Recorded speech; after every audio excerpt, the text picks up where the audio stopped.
Our Financial Planning for the Ages series continues this week with considerations for those in another age group. WAFF 48's Sean Dowling is joined by financial expert Marshall Clay from the Welch Group to discuss what those in their 30s should be considering. When it comes to money matters, those in their 30s might not be focused on the same things people in their 50s are thinking about.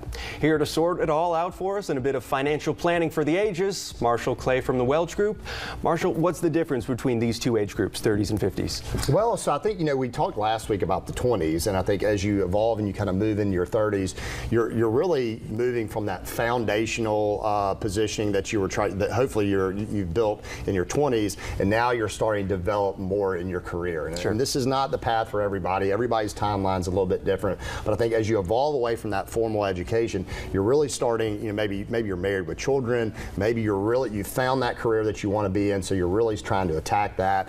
Maybe if you have a family, you're starting to maybe look at potential home purchase. Yeah. So you're really starting to kind of grow in your life. And so I think it's important for people in their 30s to really start thinking about their long-term financial positioning. I think it all starts too with managing risk. So maybe you're making a little bit of money, you have a family, but you want to start looking at, hey, what happens if, right? What happens if maybe I get injured? What happens if I, prematurely die? And I think that's where maybe some life insurance comes in, or maybe some disability, insurance comes in. And I think a lot of our viewers can explore those opportunities, maybe with their employer, maybe with some private insurance. And the second thing I would look at, particularly if you're married and you have kids, is looking to execute those estate documents, those wills, those powers of attorney, those healthcare directives.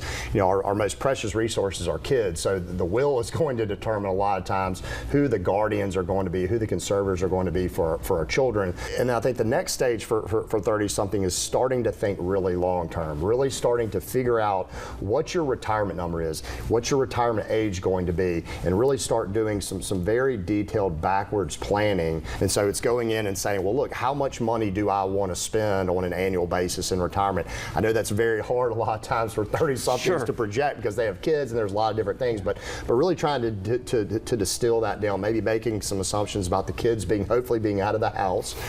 Maybe our debts are paid off, homes are paid off, but trying to figure out how much money we would like to be able to spend in today's dollar terms, and then dividing that, and this is very simple, but dividing that by 4% or 0.04, and that should give you the number that you need to get to in order to retire comfortably. So getting that number, and then I think it's key to avoid bad debt. Financial planning for the ages when you're in your 30s. Marshall Clay from the Welch Group, appreciate your time. Appreciate you.